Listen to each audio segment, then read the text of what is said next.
Welcome to America's Heroes Group. And with that, welcome to America's Heroes Group, Roundtable with clean energy infrastructure partner Zodiac Solutions, LLC. Today is Saturday, September 3rd, 2022. September is National Suicide Prevention and Hispanic Heritage Month. You just heard our host, Cliff Kelley. I'm Sean Claiborne, the co-host and National Guard Army veteran. Our executive producer is Glenda Smith, and our digital media producer is Ivan Ortega of Scouts Honor Productions. And we have a great show today. We have two familiar faces, two familiar voices online with us right now. We have Rob Howard. He's a U.S. Navy veteran and president and CEO of Zodiac Solutions, LLC. And Rod Matthew. He's a U.S. Navy veteran, owner of Brevian Energy, specializing in microgrid technologies and renewable energy.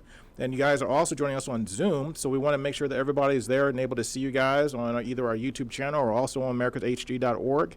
So now let's talk about how you guys will travel to local cities and states and also spread the word and implement clean energy infrastructure solutions. How are we doing this, boys? Well, part of it is really, we really have to start with letting people know there is a huge amount of opportunity in two ways. People are talking about all these bills that were passed and the infrastructure bill. We're talking about the, the Inflation Reduction Act. But the reality is we're more focused on helping businesses recognize that as we get more renewables into the system, it also has an effect on the stability of our grids. Rod and I were just talking earlier. A lot of people, they need a crisis to make a change. Yep. And if you have a business and you got refrigeration, you got a business and you need things to be kept at a certain temperature, or you've got a factory process. Well, if you don't have sustainable power, reliable power, and the factory goes down, guess what? You got people sitting around, well, they want to get paid.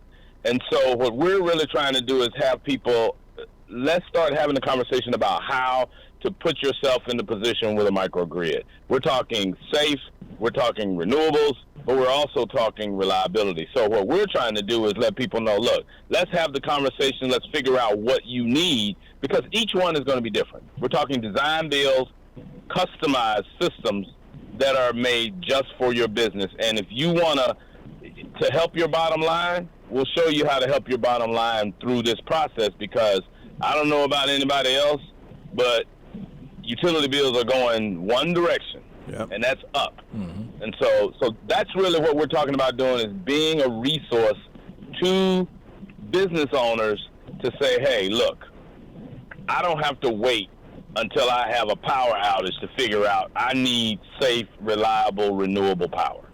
And then, Rod, tell us, for those of us, because a lot of people still don't know what microgrids are, tell us in a brief moment what microgrids are and how they work. Well, first of all, thank you for having us.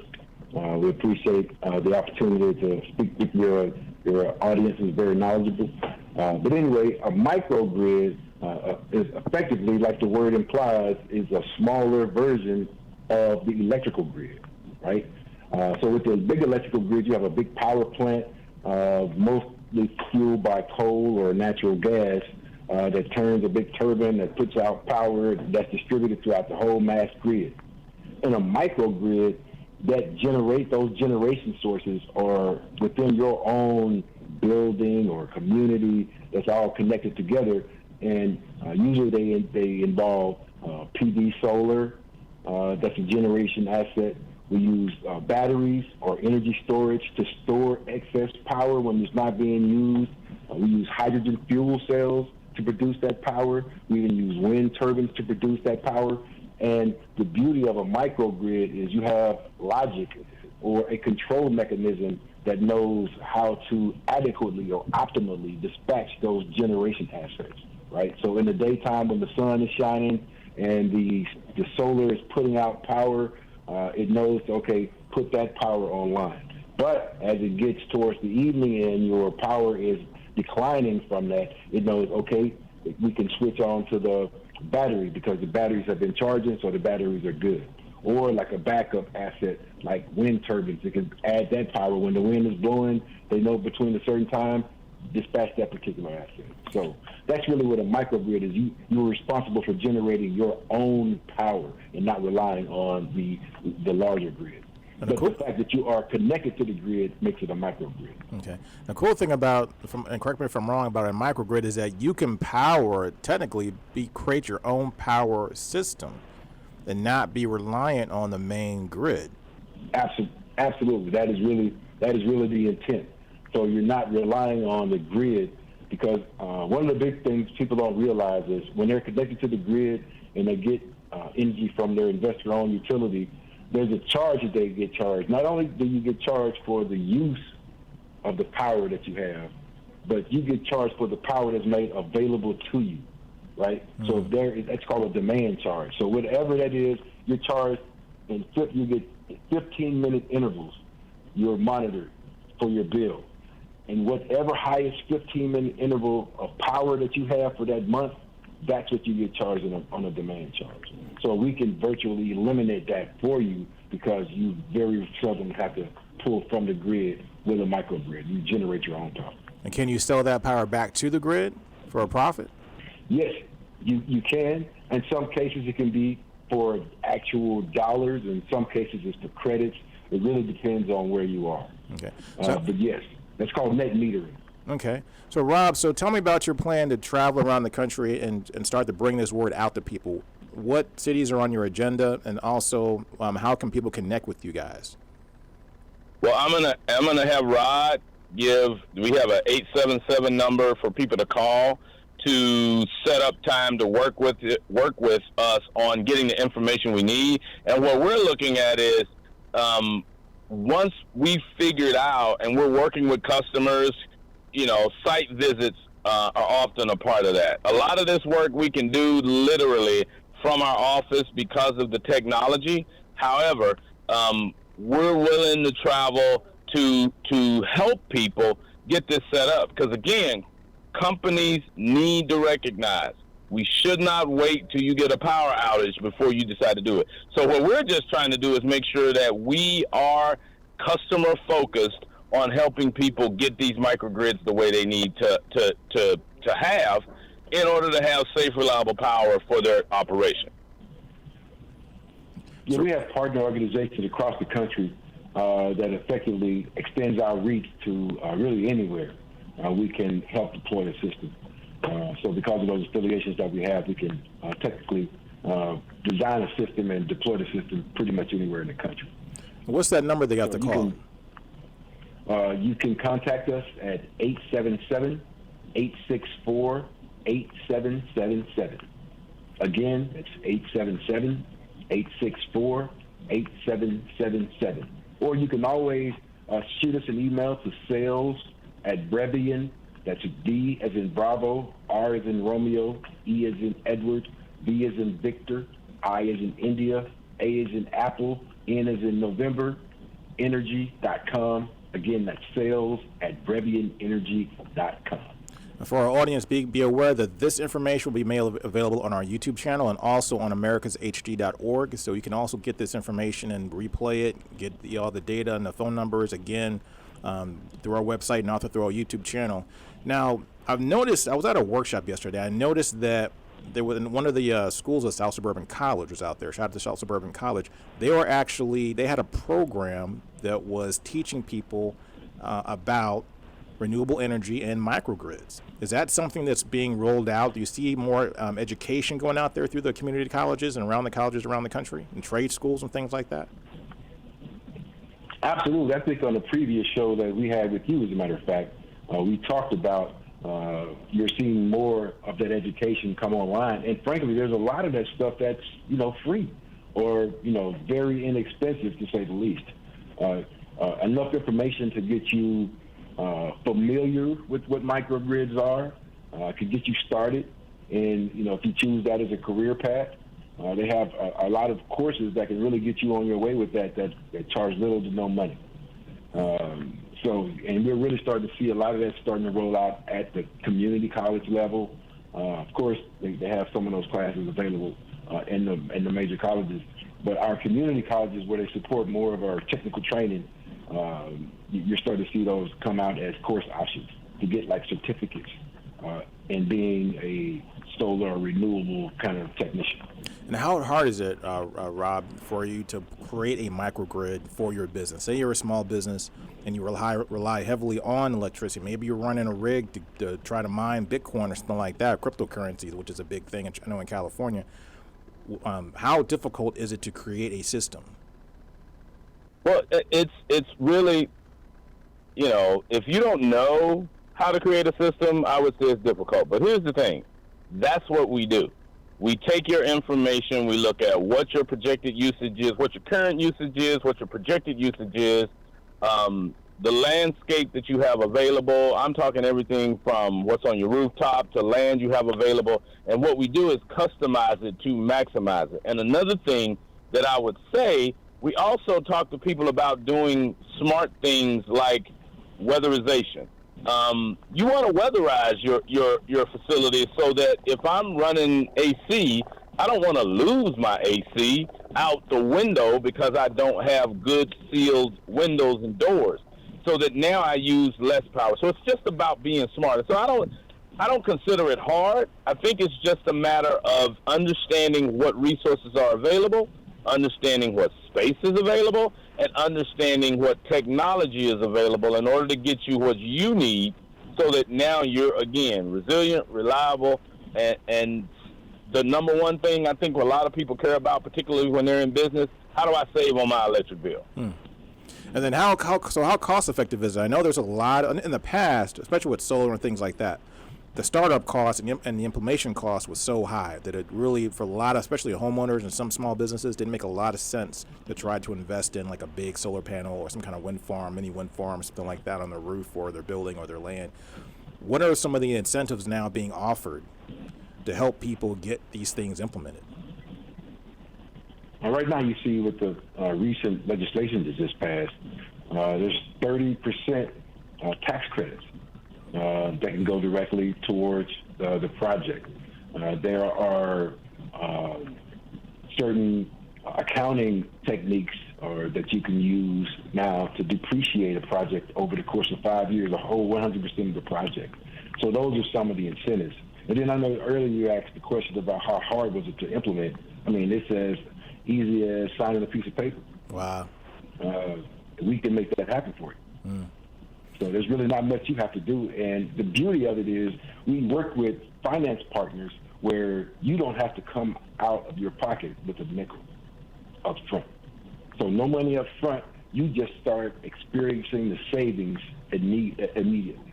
And the thing I like the most about what you're talking about is the fact that you are energy independent. You're not reliant on a main power grid source. So if the power does go out, particularly as electricity becomes more in demand because we got electric cars coming online, we have all these new things, appliances, everything in the house is smart and electric.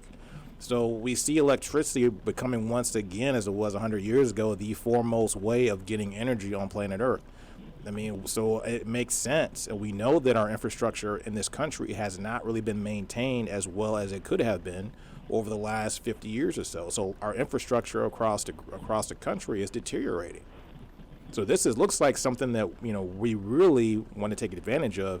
I think yet still, though, and I keep getting feedback from our people that are viewers and people that I talk to, that they just can't wrap their mind around it quite yet. They just don't understand, how easy or how the cost savings would be if they try to take a step and go in this direction. They think it's going to be something ugly in their house. It's going to be something that's going to take over their business.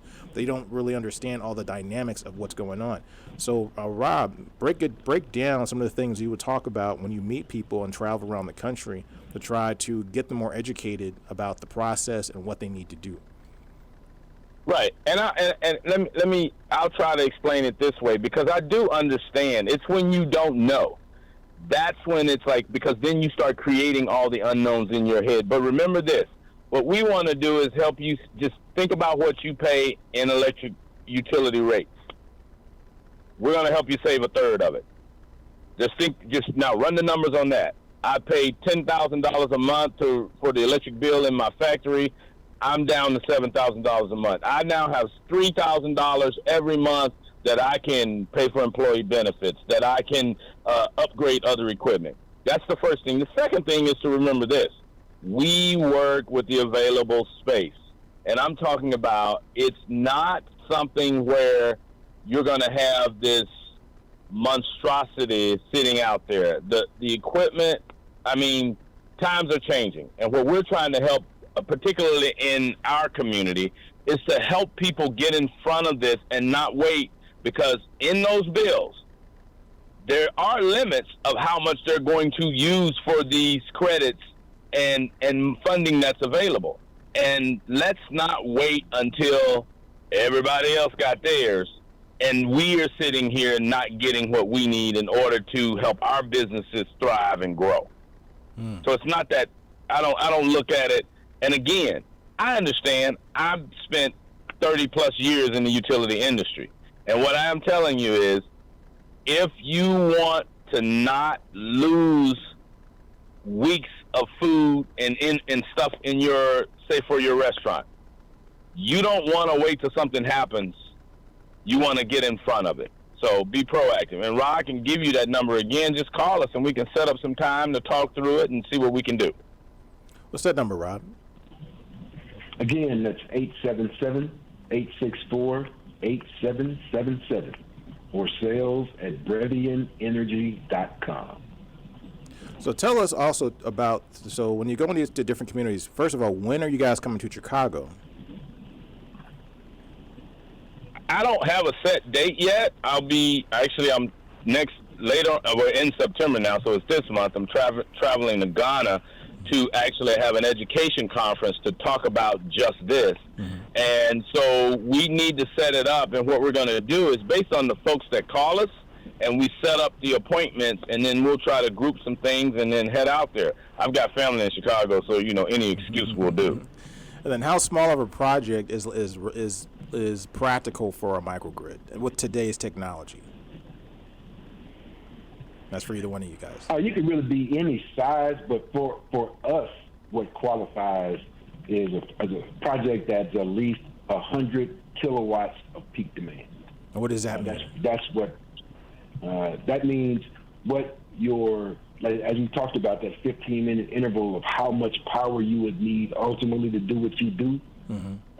So that's it. So that peak demand is whatever period. That's the summertime when, if you were a business that you're running all your AC units, you're running your refrigeration, you're running all your lights in the building, you got all your employees in the building at the same time. Whatever that demand is, you need the most amount of energy that's what we designed the system to meet. So is that is that a factory, or is that maybe could that be a storefront? Like how much energy would 100 kilowatts? How much would that? So 100 kilowatts.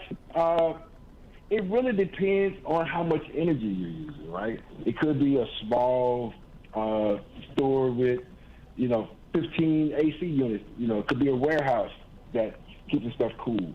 So it really depends on the power usage. But I would say somewhat like a small to medium sized office building. Okay. Would be about the size of 100 kilowatts. And I can imagine, particularly with a business that size, that's how the cost savings would matter. It's particularly because I'm thinking of a business now that they spend about $6,000 a month in electric bills. Trying to keep a facility cool and when they have events and things like that in the summertime. That is huge. And so right. Do you see the information trickling down to the ground level? This is my last question. Do you see that the everyday person now is starting to get awareness of this? Because a lot of people still have no idea about microgrids. It's certainly an education process for us. That's something that Rob and I talked about. Even in our communities, we're not really aware of what's going on. So it's really an education process for us. But for us, what speaks volumes for us is the numbers, right? So we're able to assess what you're using right now, design a system and come back and say, hey, listen, you're spending this. Now, with the microgrid, you can be spending this. And they're like, oh, whatever, Mr. Microgrid, whatever you are, I like you. Because the numbers bear that out. So not only is it more responsible for the planet, not only are you getting more resilient power, but it is directly impacting your bottom line. And frankly, we work with a lot of groups like nonprofits, because really they can't take advantage of the tax credits anyway, and we have people who can fund these projects and take advantage of the tax credits, so it certainly is a win-win. On that note, we have two great guys here going to give the information out about microgrids and technology, and also the importance of energy independence. Rob Howard, U.S. Navy veteran, president and CEO of Zodiac Solutions. Rod Matthews, U.S. Navy veteran, owner of Brevian Energy. Thank you, gentlemen, for joining us. Thank you, sir. Thank you. Appreciate it. This is America's Heroes Group. We'll be right back.